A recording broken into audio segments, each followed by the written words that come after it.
Barnstable. Thank you everybody for coming today. Today is June 24th, 2025. This is a meeting of the Appointments Committee. This meeting is being recorded and will be rebroadcast on the Town of Barnstable's Government Access Channel in accordance with Massachusetts General Laws, Chapter 30A, Section 20. The chair must inquire whether anyone else is recording this meeting, and if so, to please make their presence known. Seeing none, this meeting will be replayed via Xfinity Channel 8 or High Definition Channel 1072 and may also be accessed via the Government Access Channel live video on-demand archives for the Town of Barnstable's website. Roll call, Cindy. Councilors: Mendez. Here. Crow. Here. Burdick. Present. Bloom. Here. Chair of Committee, Councilor Kristen Turkelson. Here. You have full quorum. Anyone here to make, I know you're here for your interviews, but Larry, do you have any public comment? I'd like to do it after the first two interviews, because mine's all focused on the reappointments. Okay, I'd like to do it now, just that way we can get them, All right, just because that's the time for the meeting. Thanks. you're gonna be surprised.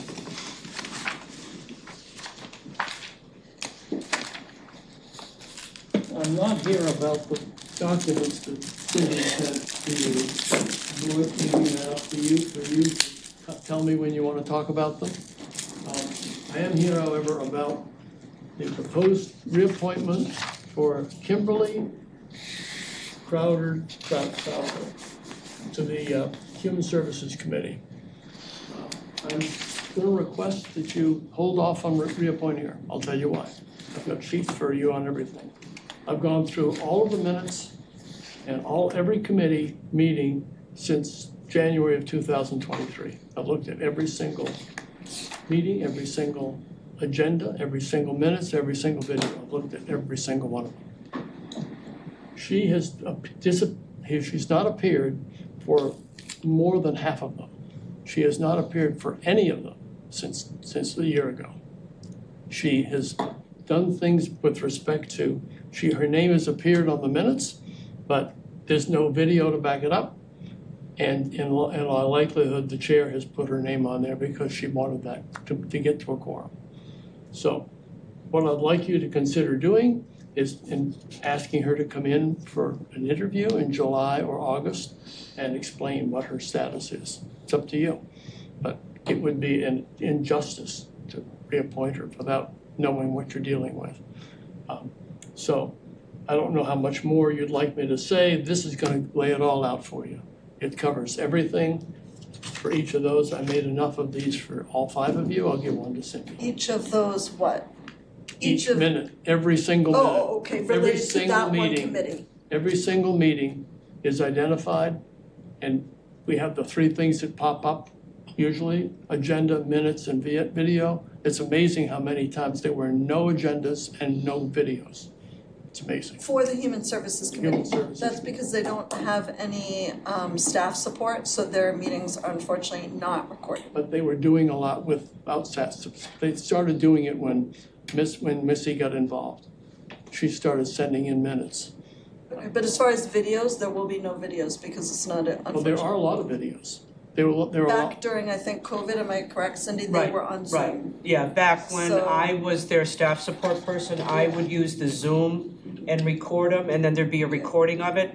But when the ad hoc committees were put up by the town council, I was removed from the Human Services, and there was no link, and they met in person here in the Selectmen's Conference Room. They're being recorded now, They are being from recorded? now on, right? They're supposed to be, yes, We had a whole thing at the, yes. No, I know that. I didn't know that that was actually, that Once that they had had been it- decided and was actually. Yeah, if they have, if IT can do it.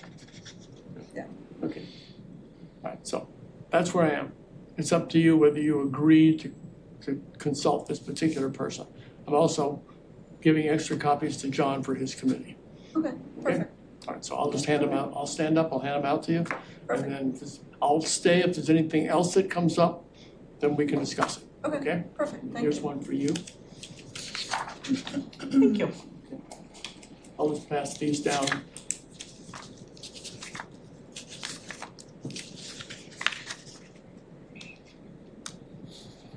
Just four of them. I'm just gonna give the rest to John for his committee. Okay? Thank you. Thanks. thank Thanks. President. Oh, I took two.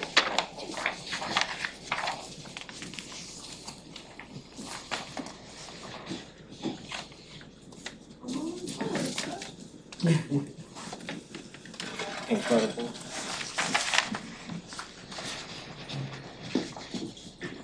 After hearing the pronouncement of your last name, I'm afraid I'm gonna mess it up now. It's okay. It's French, no, it's a mouthful. Seth, would you like to start? Oh, sure. Nice to meet you. I don't think we met during the ad hoc committee thing, because I think I was absent that day. But you were on the, which one, housing committee or the Zoning, zoning, that's right. But, nice to meet another Seth always. as always. And I looked at your CV when we did the ad hoc committees. Got a lot going on in there. Yeah, it's been a securities journey at this point. Of course. But, so I don't know, I don't feel like you're a stranger to me, of course, because I've seen all of the stuff you've been working on and your public comments and things of that nature and all that. But, I guess I'll start off very broadly. Your current employment is the Community Development Partnership, Community Organizing Manager. So tell me about your work currently, today. Currently, it's focused on the Lower Cape and dealing with the housing situation out there. And it's interesting, at least to me, because I get to see how interconnected yet different the housing crisis is on Cape, but also across Massachusetts, and to see the different demographics that are affected. So I'm more focused in helping communities band together and help them use their local governments so that they can give people agency using their local governments to change policies to improve the quality of life, attainable housing, things of that nature. Right, and is this a nonprofit? It's a nonprofit, yes. And is it a big one, little one, new one, old one? It's pretty small, Yeah, about 19 of us. and it's been around for a long time? Yes, think of it as more of a very focused hack. Right. Just focused on affordable housing and small businesses on the Lower Cape. Right. And so up until June of '24, which was the end of last school year, you were a Spanish teacher. Yeah, it seems so long ago at this point. Right. But, so you recently, it's a career change, right? I mean, it's a pretty solid shift in one direction. It's looking back. My academic background's in architecture. Right. And I like what architecture can do, but I didn't like what it was. Right. And it took me a long time to realize that instead of being a designer that thinks analytically, I'm really an analyst with a design background. Right. And so I had to go on this kind of path and odyssey to figure out what do I truly fit into, and also engaging all the different interests that I have, whether that is language and like studying abroad in Ecuador and Right. having to learn Spanish, or getting into analytics and using what I learned in architecture school to translate ideas graphically and taking that and applying it to say data and numbers. Right. Well, so the planning board would be an obvious choice for you based on what your interests are now, right? And your work and what you think, and you know, where, like you say, that shift in your focus. Yes, it seems like an obvious transition. It's now that I have a larger body of work and a larger resume, a swath of experiences, it's being a generalist, Yeah. but knowing enough to talk to different industries and seeing, especially with the problems that we have on Cape and the different industries that are connected, whether it's policy, construction, economic development, housing, education, all of it is all interconnected, and there needs to be different mediators that can speak to different parts to understand like how are these different variables impacting each other. Right. That sounds pretty good. Now for my general questions. Yes. Where did you grow up? Hyannis. There you go. So you're a native to Cape Cod and Barnstable High School and everything? Yes. Well, there you go. That's easy. And you went to Virginia Tech? Yes. in Colorado. Currently, part-time masters in data science, Where at? University of At Colorado. University of Yeah. Colorado. There you go. Those are all my questions. As I said, I don't feel like you're a stranger to me, but that's all I've got. Next. Counselor Bloom? Hey Seth, I want to ask you about something you said at the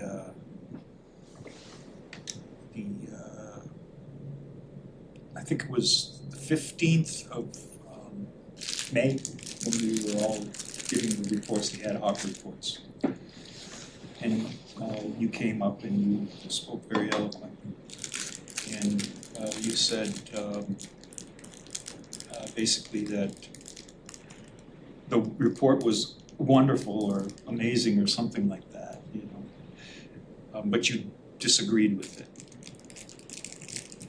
And I'm having a hard time, you know, putting those two together. It was an amazing report, but you disagree with it.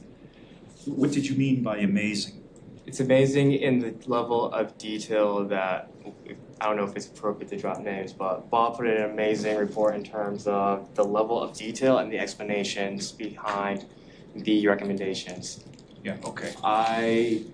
Because at least of the academic knowledge I have, I'm a bit more familiar with what are the likely consequences of those recommendations. And ethically, I cannot support that. Yes, of course, yeah. You made that very clear. You did say, though, that the recommendations of the ad hoc committee would harm the citizens of the town. I do believe so, yes. Why do you believe that? I believe that because one, well, for starters, parking minimums. If we raise the parking minimums on any kind of new construction, we are forcing developers to make a choice between creating space for a car that may or may not exist, or housing that could shelter 3 households. In any case, if we raise the parking minimums and they choose parking more than likely, then they are going to pass on the cost, the extra cost. It's more expensive to create parking than it is to create a room for housing. They would pass that cost on to the rents. On top of that, with the restriction of building heights, when you restrict the building heights from, say, 4 floors to 3 floors, that extra floor could house 10 to 20 extra people, depending on the household size. We are artificially restricting housing by doing so. And by restricting housing, you are simultaneously raising the cost of living. On top of that, because of going back to parking minimums, you are encouraging the use of more cars. And on a macro level, the tariffs and the rising cost of automobile insurance and just cars in general, you are increasing the cost of living. And in a time where wages aren't really accelerating at the pace that inflation is, you create a pressure, you essentially displace people to live off Cape into more cheaper housing. This in turn is going to increase traffic. On top of that, you're not really creating a situation or an environment that is inducive to community, that is inducive to a healthy quality, higher quality of life. I see it differently, I respect that. you know. Those are just the very just basic elements I can take out of memory. Yeah. You basically, I mean, you're asking to become part of the planning board, so I mean, this is gonna be right down your alley for, when you approve developments. Well, that is important. With the planning board, it's important that I'm not going to inject my morals, my ethics, or my designer taste, but to adjudicate based on the zoning. I wouldn't expect anything other than that from you, But let's just take a look at, really what's really going on. Mhm. 4 stories, I don't like that, right? But 4 stories of what kind of housing? Right now, it's 10% affordable. And that 10% isn't terribly affordable. So we have 4-story buildings, 90% of it is market rate. And the people of Barnstable can't afford that. The people that we want, the cops. I mean, were you here at the last town council? Did you see the report from the CFAC? I was at a different conference in Yeah, Austin. did you hear what the gentleman said? He said, we're not getting cops here because they can't afford $2,500 rents a month. We have to provide stuff that's cheaper than that. And so, as far as I'm concerned, there's a future to this town. And especially talking about Hyannis, all 4 of the counselors from Hyannis feel that Hyannis has had enough, you know? And there's going to be all kinds of housing going up on Barnstable Road. There will be, I mean, you talk about traffic, and there will be an increase in traffic. It's bad enough as it is at the airport rotary sometimes. It's going to be worse, you know? That's common sense. It's not exactly common, not to cut you off, but that's what It is common sense, because if you've got hundreds of units going up on Barnstable Road, all in one area, where are those cars going to be going? The assumption is that there are cars coming with the people. Of course there are cars coming with people, But why is that the case? because people need cars. Why do they need cars? Oh, my word. Maybe some of them don't need cars. Do you think it is possible to design a I community? think when you talk like that, that's like, of course people need cars. There's just no question about the reality of that. That's the current situation. It is the current situation, and it will be the situation for the foreseeable future. Is it? Of course it Well, is. why is that the case? You're not. This is a ring around the rosy here. You know, I mean, what are you saying? I'm saying that we have very talented and intelligent planners that could design Hyannis and Barnstable in a way that is made But they're not doing that, are they? that they can. Maybe they will, but have you seen all the housing over at behind BJ's? That new housing project is awful. It's terrible looking. Captain's housing on or whatever they call that thing on the street that runs down to the hardware Captain's store. Row. Yeah, Sea Captain's Row. Those are nice looking houses, but they're all the same. There's no variation. It's cookie cutter stuff. Nobody's being creative. Nobody's taking the town and saying, hey, listen, can you just change this or that a little bit to make it look good? You know, there's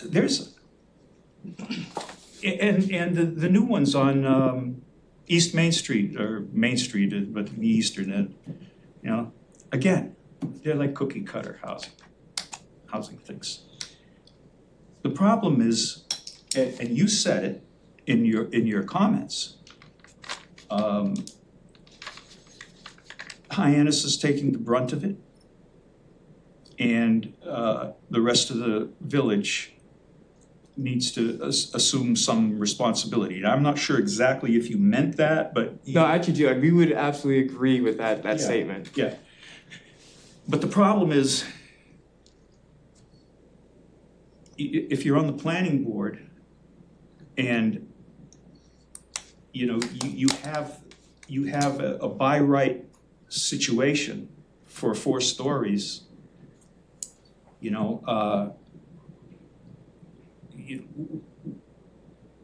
need to take a look at how the parking affects them. You need to take a look at the sewerage, the demand on water. And I think that there's been a real push to just build, And I understand why you would want that. But because we have a housing problem. But the housing problem is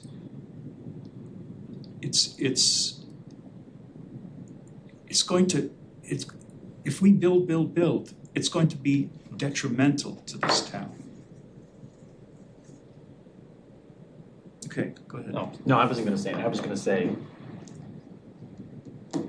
This is an important position, and I need no, I to appreciate it. I have understand how you some. feel. I think that it's clear that you won't be voting for Mr. Etienne, but what I mean to say Who is. said that? Well, I don't know. Yeah, you didn't say that. Who said that? Well, we could read between the lines, but I just was gonna say that I think we should, it's an interview. I understand how you feel. I know you wanna put all this out there, but There are designers and planners who are much more clever than myself that could find a solution to this without building new infrastructure, without building new housing. right, that's what I just think we should. Yeah, Council Mendes? I really don't have a question because I'm very familiar with Seth, with his resume. We worked on the ad hoc committee. The only thing that, I'm more of a comment than anything else, is gonna be 2 minutes, is that us as legislators and decision makers have to keep our minds open and cannot be steered into one direction or steered into one form of thinking. Because once you do that, you shut yourself off to everything else. Now, not sticking up for Seth, but the Cape is different than when we were coming up. There's loads of public transportation, there's Uber, there's Lyft, there's all kinds of things where a lot of the younger generation under 30 years old do not drive and do not want to drive. That's just the fact of the matter. So, we can sit here and rail against parking or rail against 4 stories and all that stuff. And I'm not for 4 stories, as everybody knows. I'm not for any of that stuff. I'm not for any building in Hyannis. But what's important on these committees is that different perspectives. People who look at things holistically and differently. Because obviously the same thinking hasn't worked right for the town. So you need to bring in younger, brighter minds to help navigate what the world is today, not what our perception of the world is. Because our perceptions are steeped from our past. We don't understand a lot about the new generation because we're not in that generation. That generation understands themselves just like we understood our generation. Our father's generation didn't understand us. So when I look at populating committees, I look for not everybody who's lockstep with what I believe. I look for people who may bring nuance and other ideas because we're in a housing crisis because we appoint people with the same mindsets to all these committees. That's why we're in the problem that we're in now. We're arguing about 4 stories because when they had due diligence and the opportunity to do something positive for the town 20 years ago or during the 80s, it was the same mindset as now. No, no, no, no to everything. And like I said, I'm not for any building in Hyannis, so I don't want it to be misinterpreted. But what I'm saying is that we need to bring people on these boards and committees that have a different mindset. It can't be everybody that thinks like us because we don't know it all. That's all I gotta say. Council Crowe? Easier on you. Seth, always good seeing you. You too. Appreciate your activity. Thank you. And I'm gonna ask you a question I think I'll ask the next candidate too. I know some of your thoughts on by right zoning in single-family residential neighborhoods. Given that that's overwhelmingly opposed by most of those places, I would say so. What are your thoughts on that? Wait, just to push back a little bit, what are my thoughts on by right zoning? Because I don't believe I've given them in public. Well, maybe not then. Well, all right, let me just say, what are your thoughts on by right zoning in residential districts?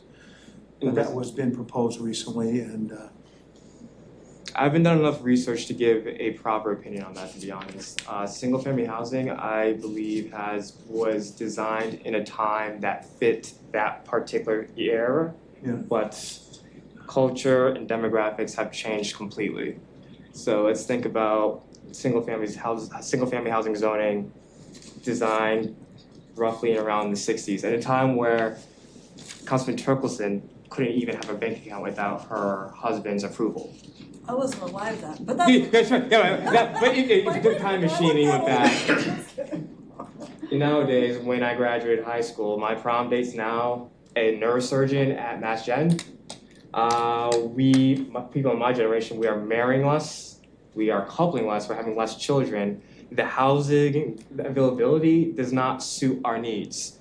And on top of that, because we have stopped construction at the rate that we were just building profusely back in the 60s and 50s and 70s, for the returning GIs and the GI Bill and all that stuff.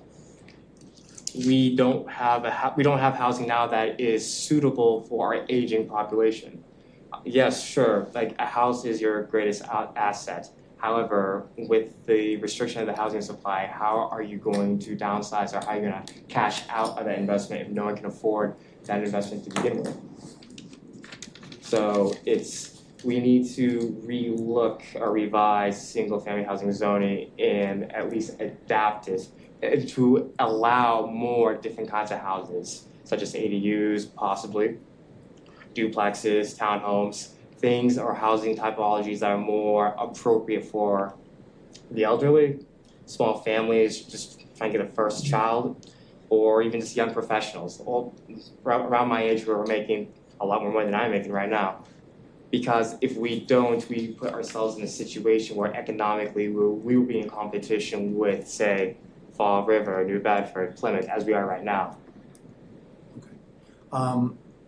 what would you say to the, everything's supply and demand, and people, even the study we did on housing was, I think 73-something%, people wanted more single-family housing. In not multi, it was mostly 3/4 or 2/3 with single-family housing. So, and that's what people, that's why the housing costs for those types of are very high, because they're in demand. And if they weren't in demand, I think that would be more of a, more support your reasoning on that. In that those would be built if there was demand for them. Did you cite that particular study? Because I'm very curious. No, I'm not citing a study. We did, the town did a, who did that study? It was a town. A survey. It was a survey in town by the housing, no, it was by the Is it for the housing production plan? housing production plan, I think. Maybe the LCPC. Oh, the LCP, it was for the LCP, and that was what it came out, it's like 73.61% wanted more, of residents here wanted more single family. I'd be very curious to see their actual sample population. Oh, of course, well, it's not a huge sample population, I don't know how many people, maybe 2,000 did that or less, but that's what you get for But it. also the particular demographics of that population. Is that representative of the population in Barnstable? Well, that's a good question, and I don't think it was a questionnaire for anybody who was willing, it was advertised to participate. So Anyone was advertised to anyone who was willing to participate. So already there's a self-selection bias in that. Well, I think we can talk about polls all day long in that respect, whether they've got enough participation from one group to another, whether younger, older, politically left, politically right, and that kind of thing. But this is sort of the way that Barnstable has done it over the years. It's been, it's been come and join and do the poll, and it's voluntary, and so that's just what it is. So The polls that are voluntary are self-selecting. Well, I understand that. It's safe to say it's not representative of the population. It's the data, it's the data we have, But it's the- unfortunately. yeah, but Yeah, it's- but, unfortunately, yeah. right? I mean, But it's safe to say it's not If representative. I close my eyes, this room is empty. well, we're not disagreeing with you. What we're saying is, unfortunately, we have to have some data rather than just saying your view is the only view and John's view is the only view and Seth's view is the only view. We take a poll and that's the data. It may not be representative. I think we all can agree on that. But as opposed to hearsay, it's the only data we have and we live on that data. It might not be great data though. I would agree with you on that. Okay, I think that's probably a problem with a lot of how we do outreach is we're a big town.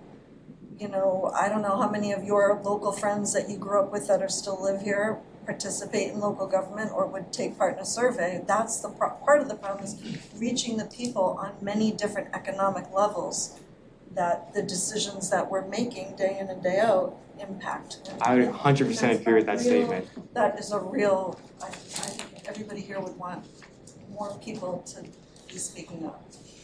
And people are busy, and that's not a great excuse, but that's partly where people are at too, so. Sorry, It's always I didn't mean to when the- Yeah, interrupt. sorry, John. Yeah. No, it's fine. Whether I'm with a village association doing polls with the residents, it's very hard to do here. For some reason, it's always been hard to do there mainly to get people to participate. Okay, and you can do every advertising in the world, but people just don't, either are not paying attention to what's happening in town, or they don't know what's going on. But what we have is what's available to us to get the word out. So you're right, in some respects. I was gonna ask you about the downtown building heights. You already checked that out, talked about that. How about, our last parking survey was in 2017. It was before COVID, before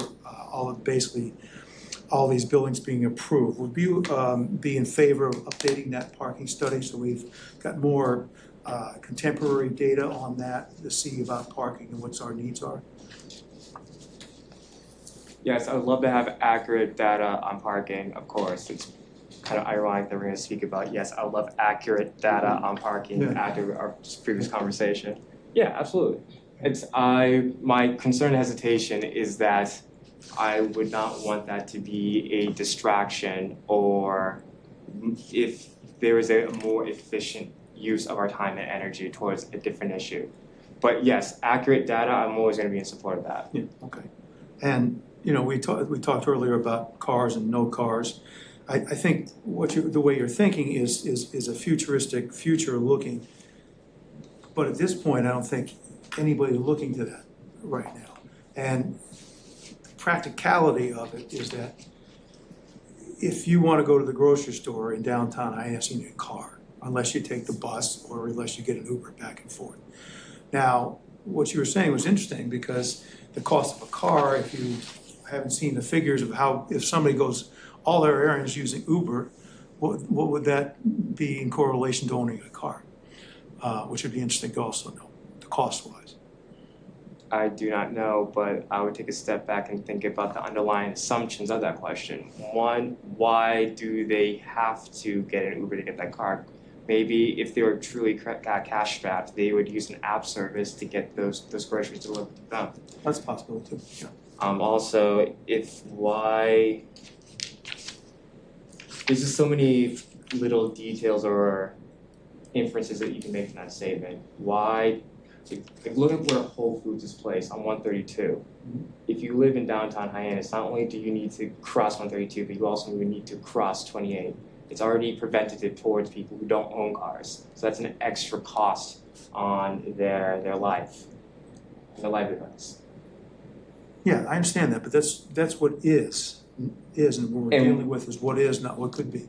And the what could be would take well, I don't know how much it would take, but it would take a large reorientation of all the services and all the retail that are in this town to make that more easily available to people without a car. So I don't know if that's possible or not. I'm not entirely sure about that, but we do have dedicated staff that are experts in that area. John, I can't answer that question, but I can tell you something that I did. Yeah. When my car got in an accident, Yeah. not too long ago, okay? My work truck was in Falmouth, it was too cold out to drive my Mustang, okay? So I said to myself, I'm gonna Uber for a week. Not to work, because I have a work truck. And my Mustang was parked, so I Ubered my errands.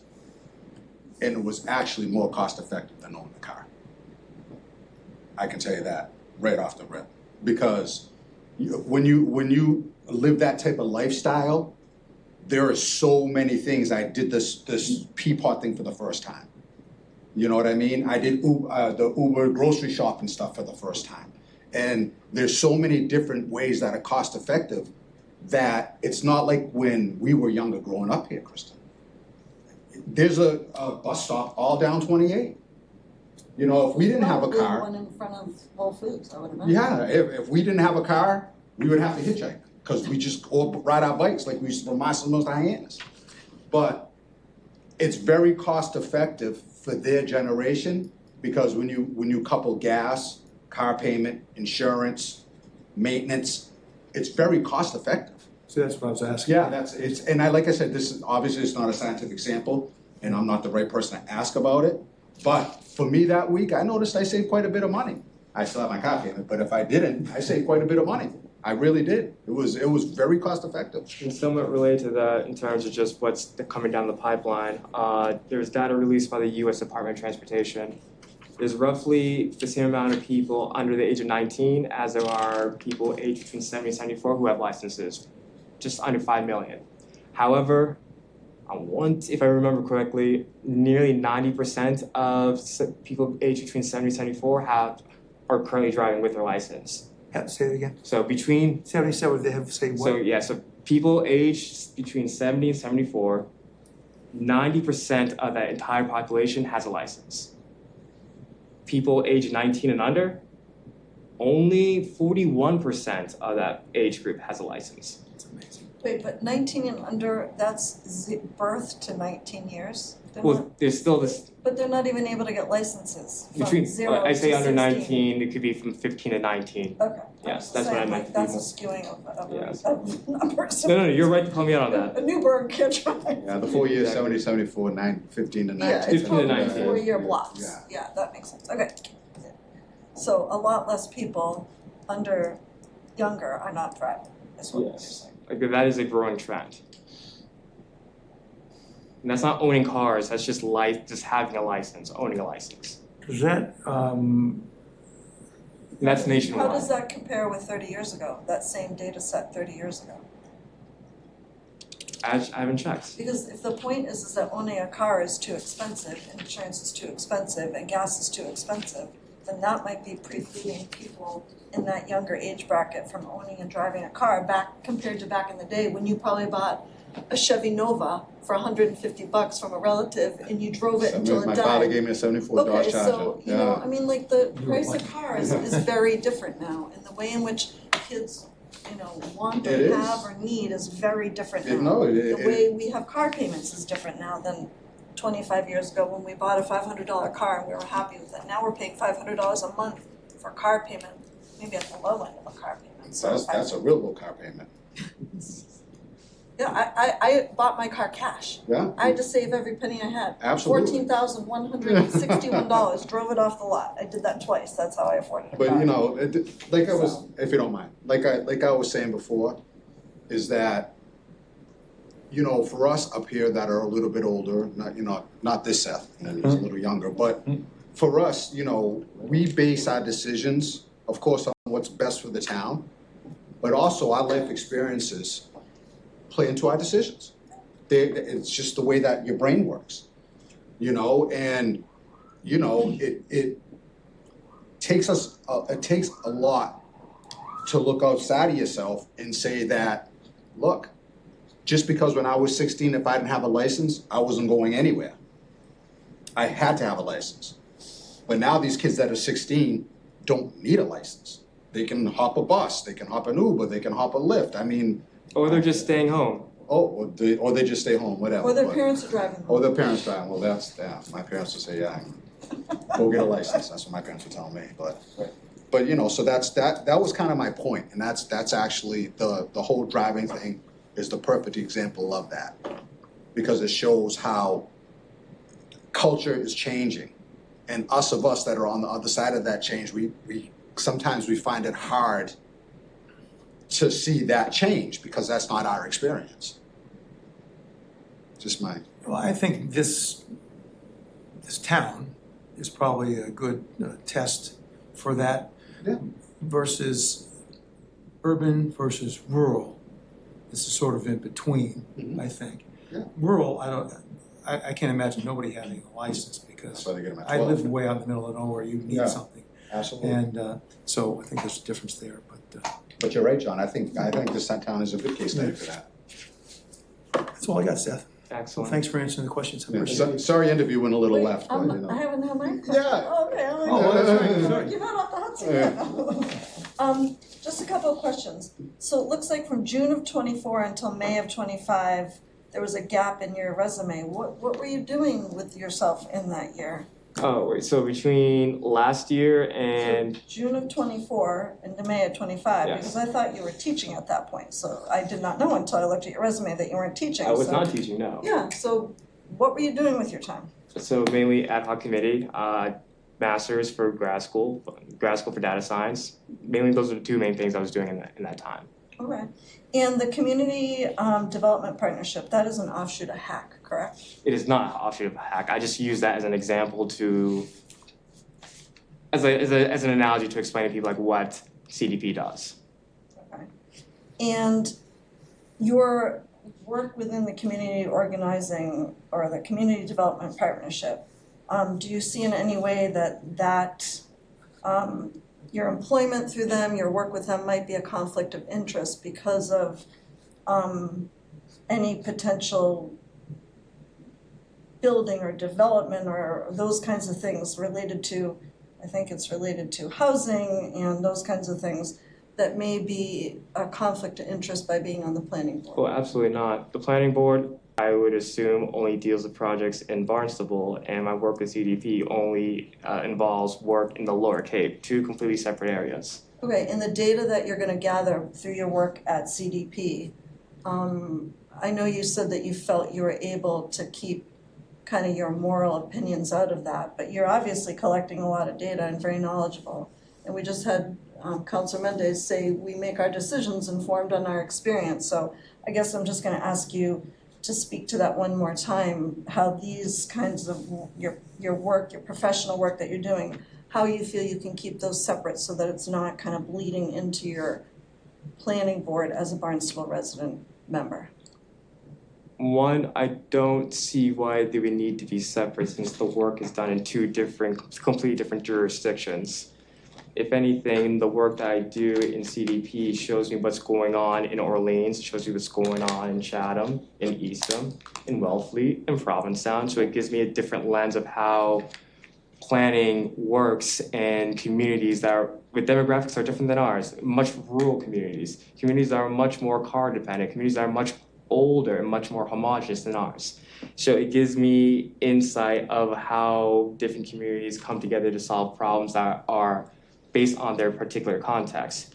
If anything, my work here or my potential work on the planning board would be based on not just my own education, but my experience of being in the community as a teacher, as seeing the effects of what happens when things get implemented and who gets affected downstream. People that may not even know what's going on in these halls, yet they are aware of the effects of the decisions that are made here. Okay, thank you. Well said. Can I ask one more question? Yes.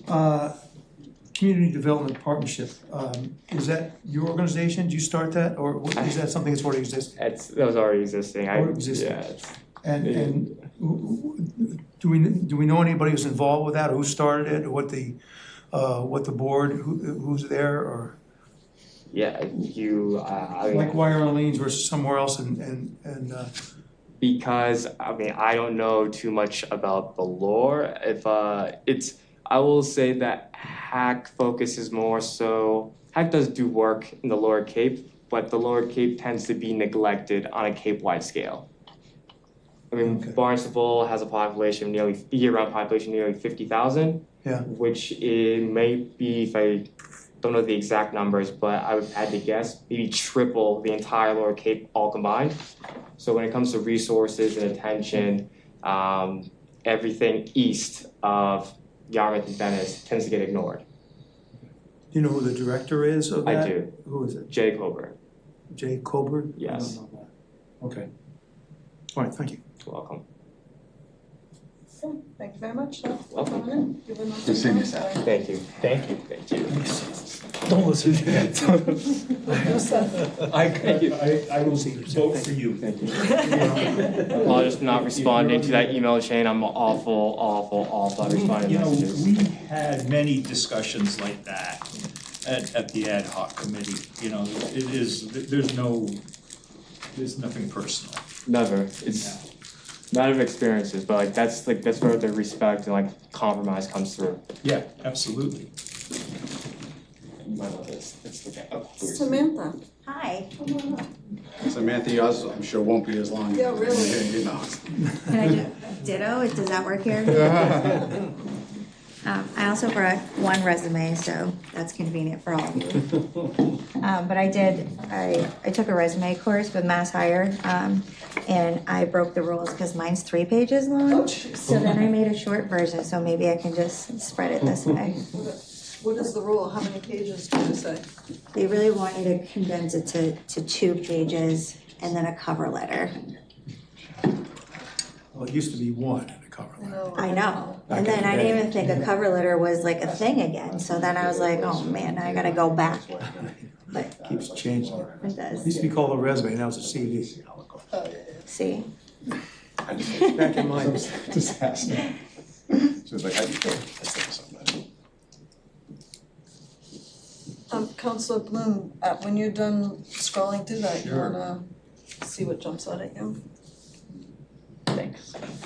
Well, you also have quite a resume, a great resume. The LCPC found that the town needs 700 affordable units, 700 more affordable units to meet the state's requirement for affordable housing. And then at that point, maybe we can, for a while at least, refuse 40Bs, you know, I don't see the big deal about that, you know, really. So 40Bs can be very useful in addition to, you know, other kinds of housing. Given that housing is very expensive and what we're seeing from the applications for projects is they're not going any higher than 10%, 12% at the highest. So that means we need 6,300 market rate units in this town. Where are we gonna put them? Do you have any idea? I was like, is that period? Okay, so what I'll say is my background, I'm from the Cape, born and raised, well, born here, but raised in Harwich mostly. From second generation construction company, Dale R. Nicola and company who turned into Encore Construction. What I learned about housing is it's always been expensive on the Cape when you're building a house on the Cape. The whole point of how to keep costs down was really about your curated professional network that you had. So if you wanted to build on the Cape, you had to use Cape Builder. That's the generation that my dad was a part of. Now, also my dad, you know, went off to college, failed, went to the Marines, went back, graduated college. And when I said I didn't want to go to college, he didn't give me that option. So I went off to college, got my business administration with a minor in management, coming back to talk to my dad about what it would be like to take over a construction company. So I took a little hiatus from construction, and you can see from way back when I was in the boatyard business. Went back into construction with my father, and really got the whole from the ground up experience of what a good construction company can operate like, when you have a good system and processes in place. So what I learned about construction on the Cape is it is as experienced as your less experienced person is on your job site. So one of the biggest challenges I see right now is a lot of people can tell me why something can't be done, but nobody can ever really tell me, well, maybe maybe we can do it this way. What I've also learned in construction as a interior designer, when I am dealing with a couple that are deciding how they're gonna spend their money and what color kitchen cabinets they're gonna have, they rarely ever agree. The ultimate goal, though, is for the same thing. They want a really efficient, affordable, functional to them kitchen that both can operate in and both can be happy in.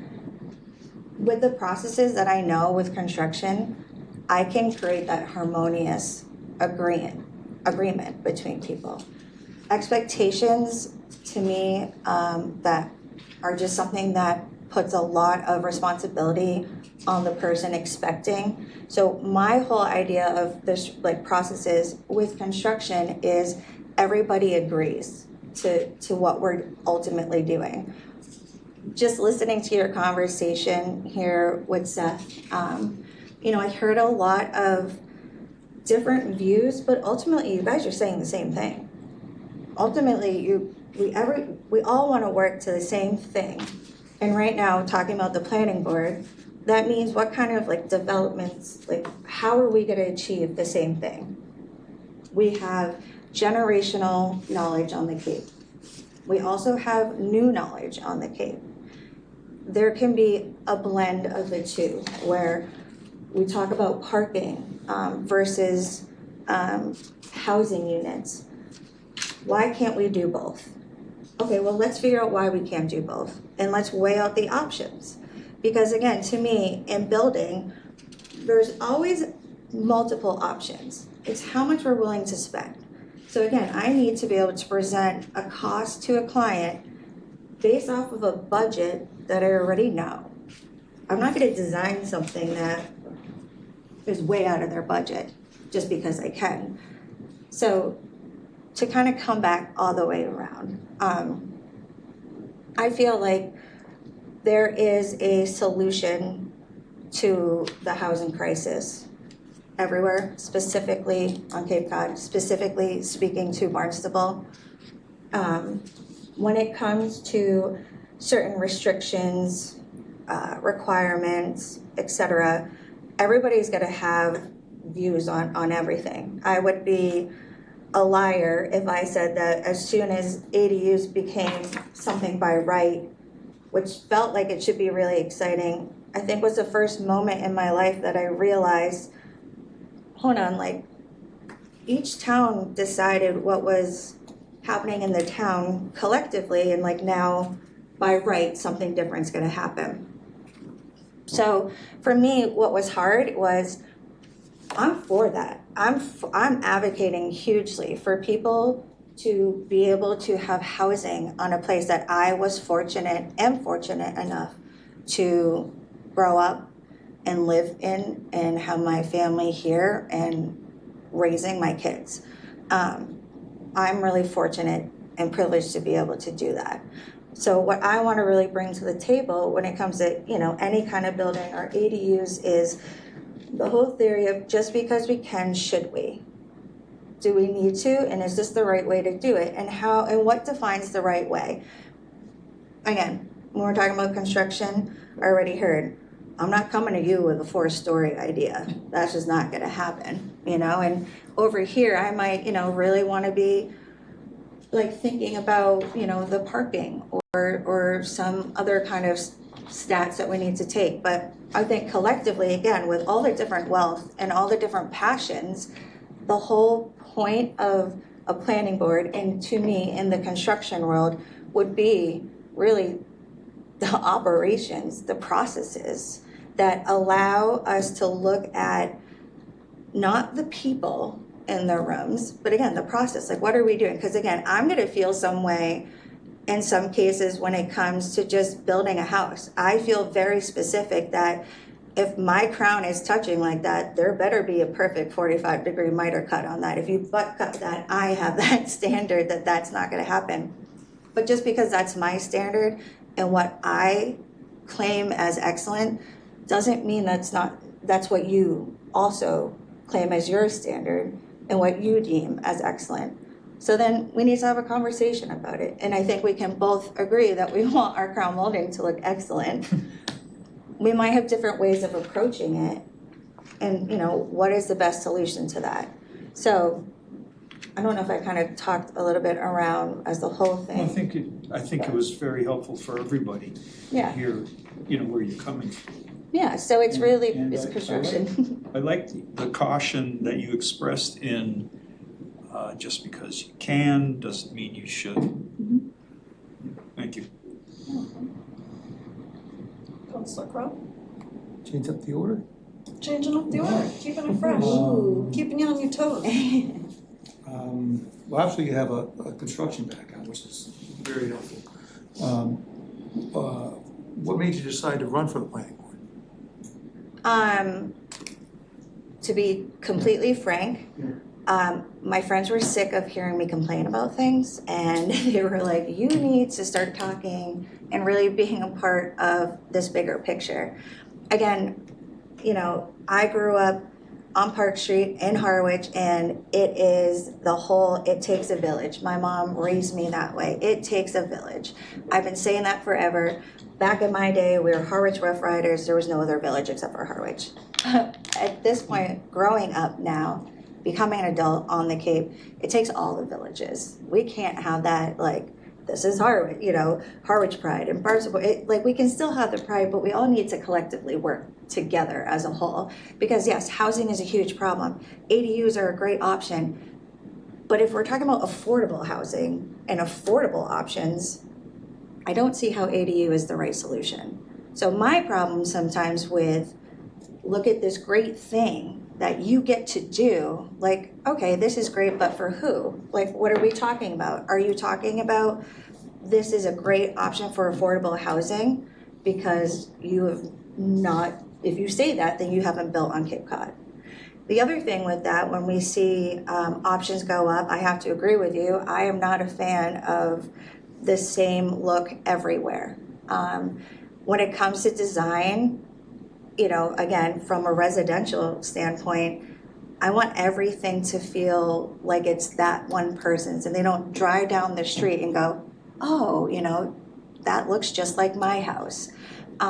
Same thing when it comes to building on a larger scale. I've been to one of my best friends lives in Holyoke, and I'm looking at these multifamily homes that are Victorian in style and gorgeous, and again, kind of just looks like a really big mansion, but it's housing, and there's multiple families in there, and I'm like, well, why can't we bring some vision like that to the Cape? And then Exactly. I was told to go and look at some plans for some ADUs that are just offered on the Cape, and first thing I do is, who designs these, right? Because one of the biggest pushbacks I have in construction when it comes to construction is we build all these big housing projects, or not projects, but assemblies or sites, project homes.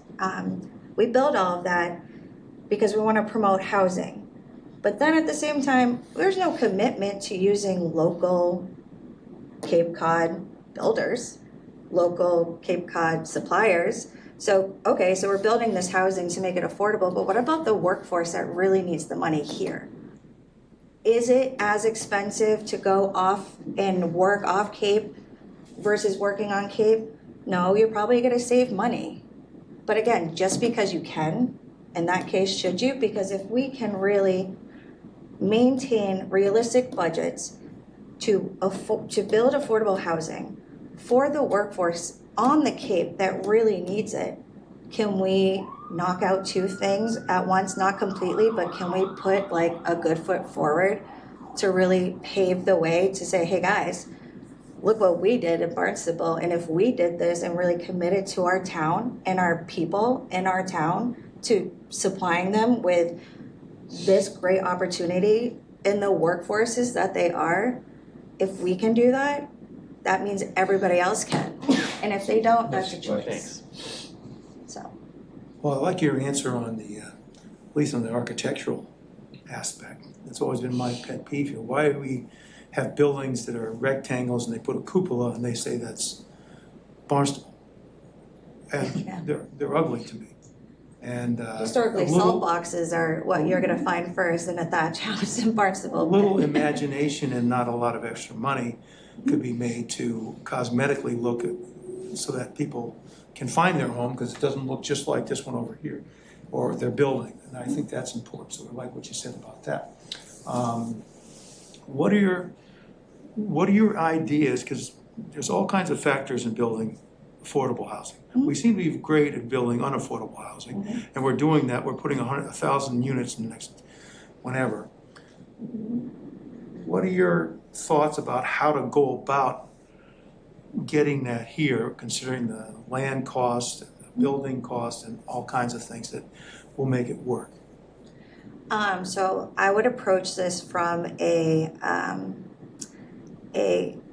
engineering cost standpoint. So what I'm thinking is, what can I do to achieve the same thing without paying more? So again, I'm gonna just break it down for construction, like steel versus lumber. If I'm gonna be structurally supporting my build, cost of steel is gonna be higher, cost of LVL lumber is gonna be less. But they're gonna achieve the same thing, but I might have to tweak the design a little bit, or header or whatnot.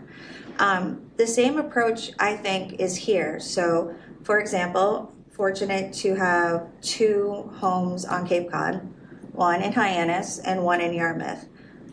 Our house, our mortgage is $1,300, and we choose to rent that for $1,600. That's a choice. We chose to allow a family to come into our home and not pay crazy amount of money, so they have the opportunity to not just be surviving, but to actually thrive. And can I tell you, that house has never looked better. The care they put into their home. And to me, that's one of the questions. I can't expect what me and my husband, what we decided to do with our second home, I can't expect everyone to do that. That's gonna let me down. But what if one of the ideas is, how is there an incentive to maybe promote that idea? Can we keep building everywhere? Or can we need to, or can we look at what we already have in a different mind frame or a different way of looking at it? And again, I think the ADUs was kind of that idea of, okay, well, you have an existing home and you're gonna put a second ADU on it, which allows, the affordable part of it. But again, when I'm looking at a cost per base on residential construction, a cost being $450 to $500 a square foot being cost, how is that affordable? I just don't see the math in there. And the banks offer a certain amount, but that's it. And, there's just so much that go into it. So I think the absolute answer to the question is, there's a compromise somewhere, but I don't think we found that sweet spot yet. And when it comes to planning and housing and development as a whole, I'm all for affordability. I'm all for equitability and the fairness of the Cape, because again, when I grew up here, we didn't have cell phones. You got home when the lights came on, and if my mom did that little whistle thing under her tongue and I wasn't tailing it home, I knew I was gonna be in trouble. I don't think, unfortunately, that's not the same way I raise my daughters and my son. I don't feel like it is that same kind of community.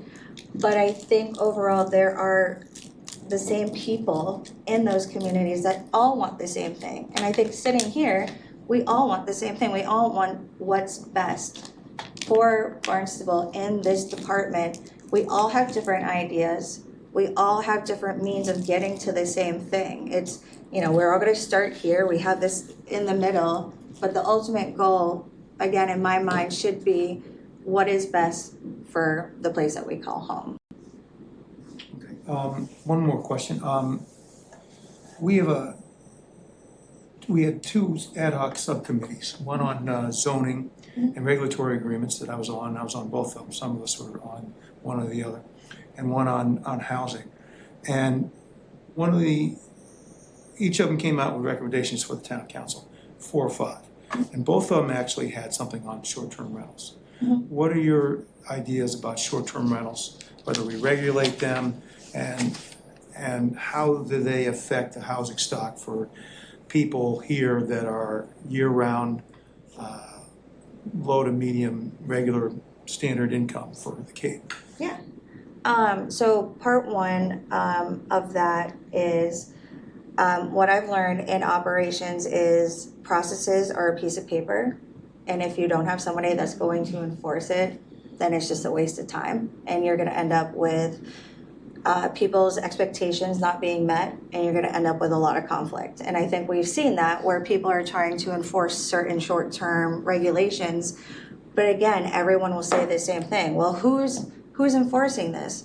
Who's the inspector that you hired if you're going to do a turnover where your smokes and COs need to be checked every single time you turn over your home? I'll tell you, I mean, again, if you're doing a short-term rental and it's, you have 3 turnovers in a week or whatnot, you're telling me that there's an inspector that is going to be doing that 3 times a week per each short-term rental property in Barnstable?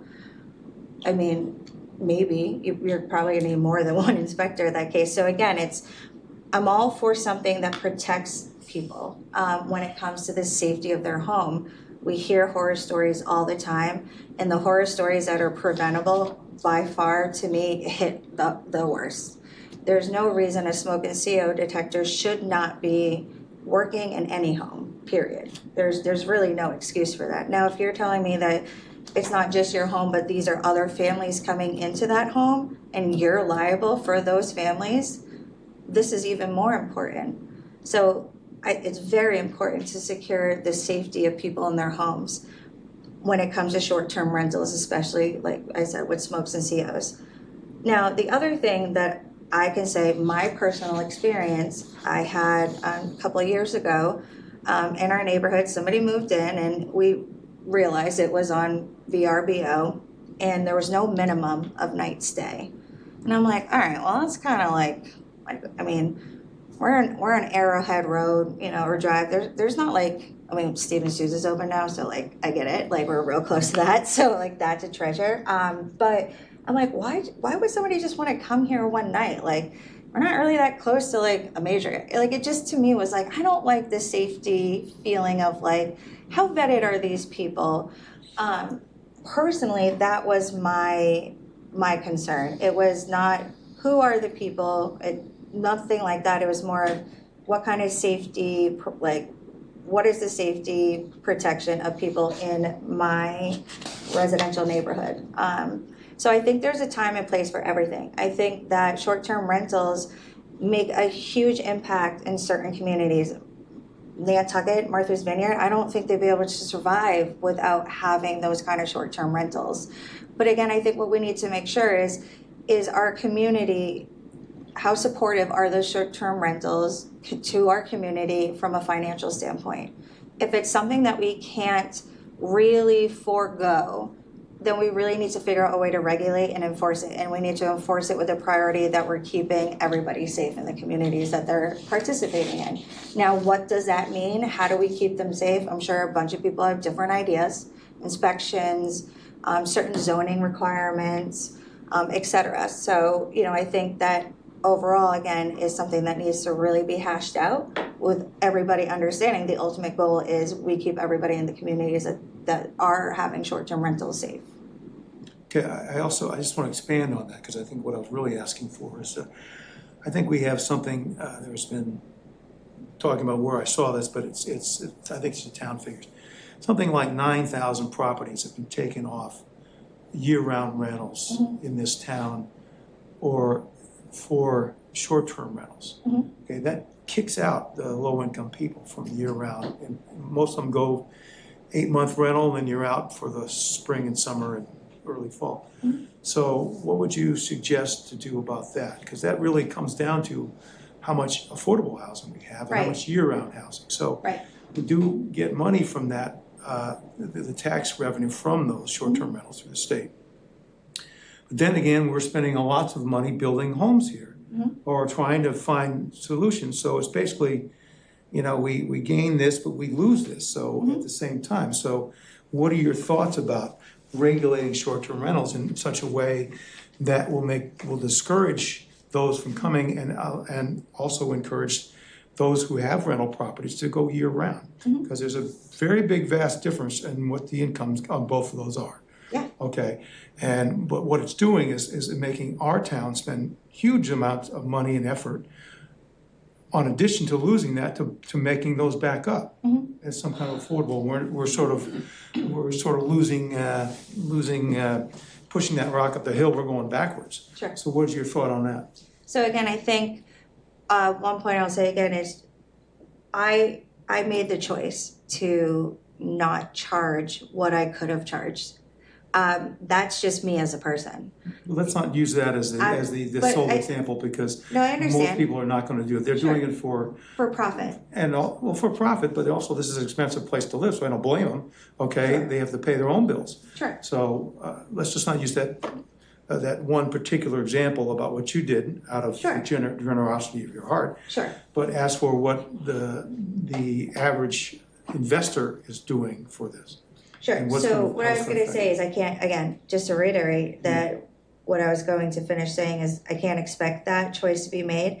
But we also can't, so if we decide to completely regulate turnover for investment purposes for the short term, and you're saying that this is, if it is a long-term rental, what are the incentives? What is the reason? If somebody's not gonna make that choice themselves, I don't see how that will ever really happen unless there's some sort of incentive that is guaranteed to them to do that.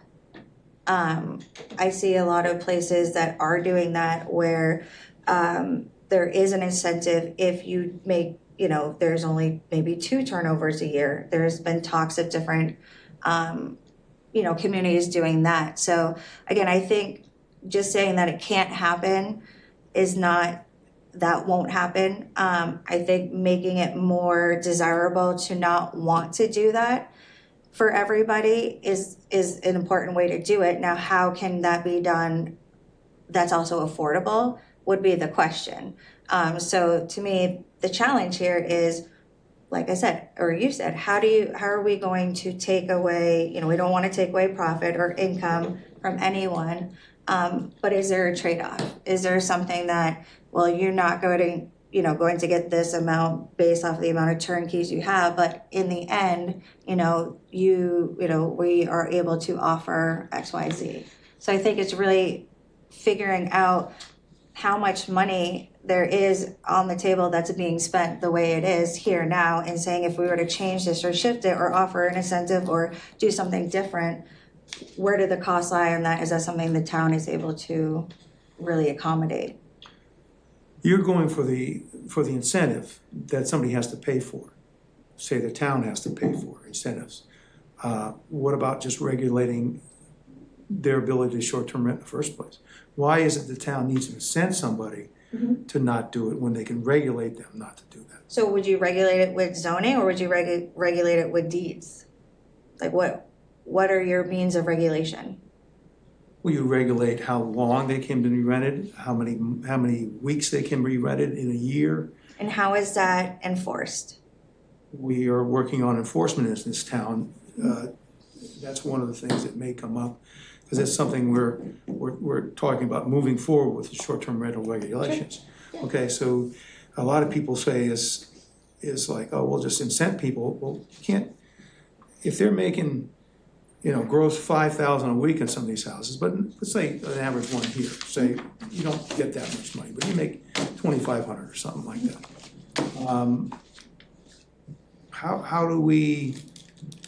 Why should we have to pay for those people not to do that when it's in single-family residential neighborhoods, depending on how you read the town code? The town code actually says you're not allowed to do short-term rentals, period. What it is silent on them. And the town has argued that being silent means, oh, we can say it's okay. But actually the way, if you know zoning, if it is silent or something, it means you can't do that in that thing. Single-family zoning, multifamily and commercial, multifamily and construction businesses. So that's also a way to do that without costing extra. And this is a platform that's come last 10, 15 years. Yeah. And it's not especially, people are now coming to count on that, but it wasn't something that was in the past. And people, the traditional rentals, will somebody move out of their own house for the summer and rent it out and sleep on their neighbor's couch. I know Seth, you want me to, I know, but we're here to do our job. So that's what I'm trying to So do. real quick Right, to but interrupt. the point of order. Point So, yeah. yes, to do our job, to interview people, not to go on and on and on about topics that are not germane. They're litmus tests, yes, if you want to use this as a reason to vote or not vote for someone, but this is an interview. Would you like to proceed? I have no further questions, me personally. What I'm I'm just trying to intending to say. understand where she Just as stands I on was these saying, issues. yeah, right, Yeah. just as I was saying to Charlie.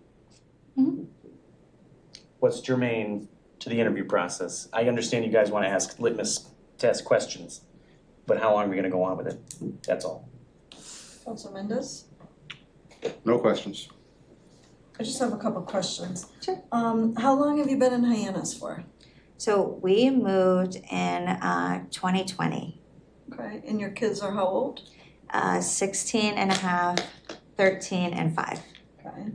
And have you attended any of the planning board meetings? I have not. So I am totally new to this. I don't, looking across, you guys are all new faces. I really don't know what political anything. I'm literally here because I really have a lot to offer when it comes to planning, construction, housing, workforce, and just the overall well-being of the community as a whole. So Okay. no, I'm a brand new face. Okay, and one Unless last. your daughter plays basketball, then you might know me. And there was one thing that kind of perked up my ear. You said, my friends were sick of hearing me complaining about stuff. Mhm. So if you could not go into the details because Seth wants us to wrap up. Sure. If you had to just give us the bullet points of, if I met you on the side of the road and I said, I'm a town councilor, like, oh my God, I gotta tell you about these things that are driving me nuts. If you could give me your bullet points Yeah. of what things have been under your, kind of getting under your skin to kind of motivate you to join the fight. Sure. Just give me an idea of some of those A things. couple of things is, again, why is everything the same color with clapboard, the same look? Why are we not building housing but also using local suppliers, vendors? Why are we not working together as a community to really enrich our community? Also, why are we doing the same thing and expecting different results? Again, the questions I feel like come up all the time with housing and NIMBYism and all the new acronyms and terms that are coming out when it comes to housing. Again, it kind of just all goes back to the same thing to me, is like, what exactly are we talking about? Are we talking about affordable housing? Doesn't matter what it looks like. Are we talking about Cape Cod affordable housing? Are we talking about affordable to the already second homeowners affordable? I really just felt like I didn't understand the planning department. I didn't understand how we keep building the same looking things in the same kind of general areas and expecting different results and then coming back and planning to do it all over again, but it's going to be different. I just thought the process of this wasn't really rooted all that much in the actual building and construction. It felt like it was more rooted in opinions and personal beliefs. And I'm somebody that really ultimately believes that we want what's best for our family. And I believe that I can protect yours, and I hope you protect mine. Thank you. Thank you for sharing the bullet list with us. Yeah. Okay. Thank you so much. we will be in touch. You sure you don't want, you don't want me to go on? I mean, listen, we could go on forever. And I do. It was very nice I to don't meet mean, you. I'm not, it's not, my intention is No, not to cut you please, off. again. We could go. We're passionate, to cut me it's off. passionate, It was, yeah. that's John, thank you. But, no, but, Yes. you know, I wanna, we can, yeah. We could talk for hours about it, right? Yeah, it could go on and I on and understand. on and on and on. Yes. The important thing is that we put good people with good principles onto these committees, people who want to serve, I agree. people who are, you know, of sound mind. Yes, I agree. I agree. Thank you. Are we good? Yeah, We doing- are we? Yeah, you guys are good. Okay. Okay. Yeah. Nice to meet you. And real quick, by definition, the single family home, what does that mean by definition? One kitchen. So it doesn't mean one single family lives in it, it means that there's one kitchen. Multifamily means two kitchens. So I can have a single family home and flip it over as many times as I want because there's still just one single family because there's one single kitchen. So that's, I think, the loophole is defining in construction, what is a single family home? What is a multifamily home? Well, we zone for single-family zoning and zone for Yeah. multifamily zoning. No, I understand, but by definition, a single family home doesn't mean one single family has to be occupant of it at all times. Okay, So I think we need to work on the wording to make sure those kind of. oh, yeah. Thank you. Alright, Bye. anyone make a you. motion to approve the minutes? I make a So motion moved. to approve. Chip, sorry. Cindy? We're approving the minutes. Okay. All those in favor of the June 10th meeting minutes as written? Aye. I am gonna abstain.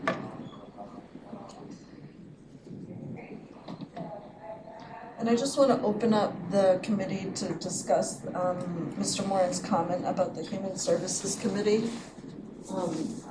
I would like to take some time to ask some questions before we put through somebody with data that's in front of us that I haven't looked at, and I don't have any validity to Larry's statements, and I don't think we should be making decisions based on hearsay, so I think it would be prudent to put that off. Sure. Unless somebody else wants to make a No, case. it's fine with me. She's from Katuitt, right? I did, just so you know, when I left the meeting, I did reach out to the chair of the committee to please send us information regarding attendance records or anything like that, and an explanation on the video. I have a feeling she's gonna get back to me and just say that the video problem is because I left and didn't supply the Zoom link. I'm pretty sure I know her. But I will let this committee know what the chair of the committee says after because I did email her. Okay, thank you. So we can put that on to the next agenda. Yeah, we can hold on that, absolutely. Okay, and would somebody like to make a motion for reappointment to the Elderly and Disabled Taxation Aid Committee, Mr. William Murdoch? So moved. Second. So fast. Cindy? All those in favor? Aye. One question first. Oh, I think I know Bo Murdoch, is it the same person? Or William Murdoch, Yeah, where does he live? Centerville? I don't, yes. On Main Street, South Main Street? You know, let me look at his, I don't have that info at the He used to moment. be on the OVA board, I just wanted the same person. Are you okay to vote for him? Yeah, I'm okay to vote for him. All right, let's take a vote. All right, let's go. all those in favor? Aye. Aye. Aye. Cindy will catch up. Yeah, I can get that info for you, Counselor. It's unanimous. Okay, we need to set up another meeting. Questions? Yes. Do you have Uh, any questions? Yeah. For me. Oh, I actually do want to say one other thing, yeah. Go ahead. You first. As far as the planning board, I think we should hold off on a vote. We need That to was my remember that Ms. Dorcas also applied for the planning board.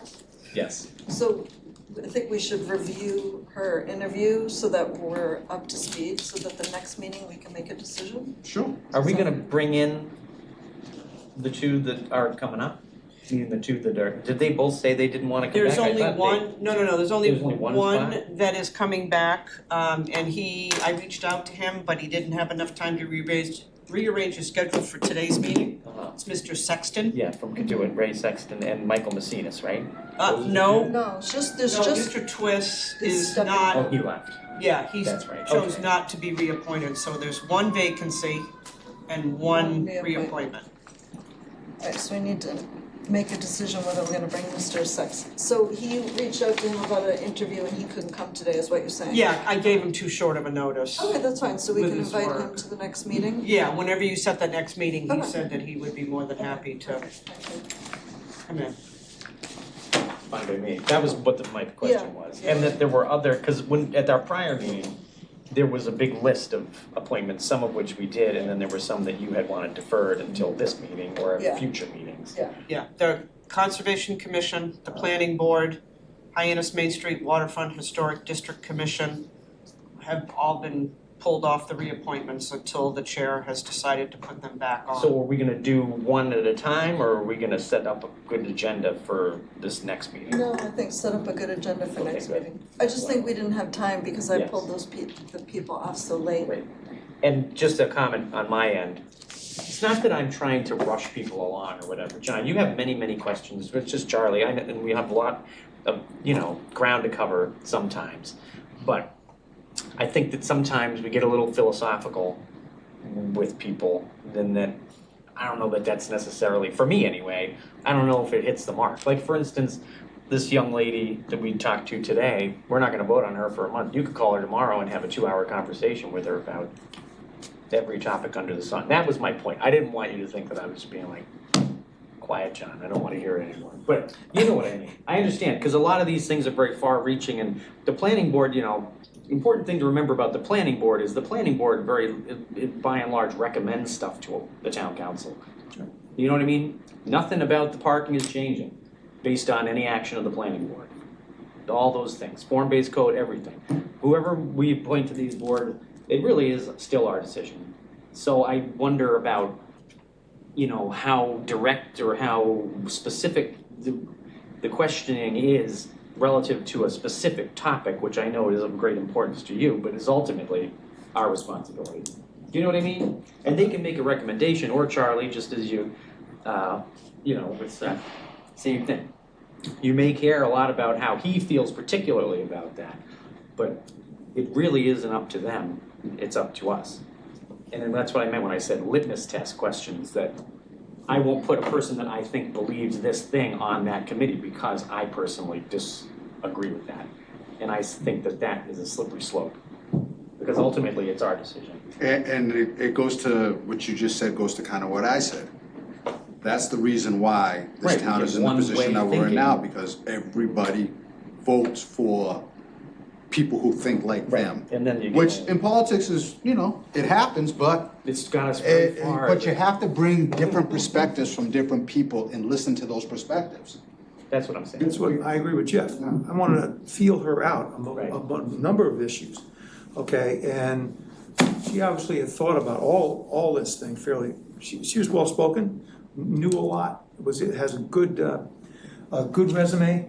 I just want to get her ideas on what she felt about these issues, because they're important to us. Absolutely. And if somebody has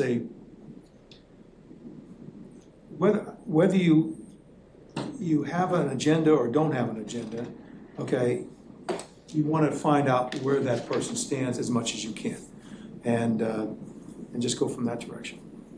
And it isn't like the planning board over the last 10 years hasn't been agenda driven. Okay, a lot of people have gotten on it or agenda driven. So I'd like to see. Well, it's up for debate. I'm just saying. Yeah. That's an opinion. Yeah, I know, but I see the way it runs, so anyway. Right. I think today, it's a coin toss to me. Yeah, me too. Well, I think everyone should go home and chew on it, because we also have Ms. Dorcas to consider, so we should Right, it was a very review her qualified. interview, which was a while back, and She was the one from New Jersey that came up here that has a Middleman. background Yeah. in something. And I'd like to chew on some dinner, so let's. yeah. So I can also send you the makeup of the committee, because there has been mention in the past not to pad committees with certain types of, 6 builders on one committee and 2 contractors on another, you know what I'm, so I can send you the makeup if that's helpful of the other members Yeah. currently. What- That would help you make your decision. To be honest with you, and this is just my opinion, without taking the other person into consideration. Can you expand the committee? Oh, yeah. You can always expand a committee. Because I want to see some young people on these committees. You can always expand. That's what I'd like to see. I want to see young people, younger than me, who are more up to date on what's really going on. That's what I'd like to see. Yeah, that's just an admin code. Instead of 7 members, you can add 2 more, add alternates, I mean, I don't think it's gonna hurt. I think it's something we should really discuss because, you know, we want experienced people and all that stuff, but we need different opinions in this town, man. We really When do. is the planning board coming for committee on committees? Do you know? The planning board was coming to the committee on committees, right? We haven't got that, we're gonna get, Well, they can, but we really, I mean, we had 2 that were But I'm coming, and wondering one if was, we have them come, if we have the chair come to the committee on committees and give us his pitch for why he'd want to increase the membership to that committee, because then he could recommend to the town council. Yeah, cause You know what I'm because, like I said, I mean, and I'm not a big government guy at all. But it's just that I really think that we're really missing something when we don't get opinion from the people our decisions are going to affect the most. Well, we have 2 openings and we have 3 Yeah. candidates and a reappointment. we can have the planning board come in. what was the ones we had that I had to cancel? Who was coming in? It was It was the Board of Assessors, John Just Curran. have to Yeah, have and the- then somebody else. It was Hyannis Main Street waterfront, but unfortunately that one we can't do anything with because that's tied to state legislation. Okay, so that was what we were going to have and it didn't come. So we've got an Correct. opening, so why don't we do this one? Okay. So to do what we did Sure. before. We still need a date for that. We do, yeah, everybody has a different day, but I think you said Mondays, Kristen said Tuesdays, the attorney said Wednesdays. I'm just gonna get everybody's ideas. Tuesdays is when all the other I know. civic associations meet and that kind of stuff. Is that Wednesdays? Is that when everybody? Tuesdays. Tuesdays, when all the civics? A lot Okay, of so civics avoid and- that one. All right. Civics and the At Lions all Club or costs. whatever. All right, next appointment for you guys? How about July 22nd? Sure. July, Seth doesn't know. Yeah, but I'll be here Is if I that can. open, Cindy? Yes, ma'am. what's the date? I'm with you. 22nd? I mean, Right? July 22nd at 3:30? Yeah.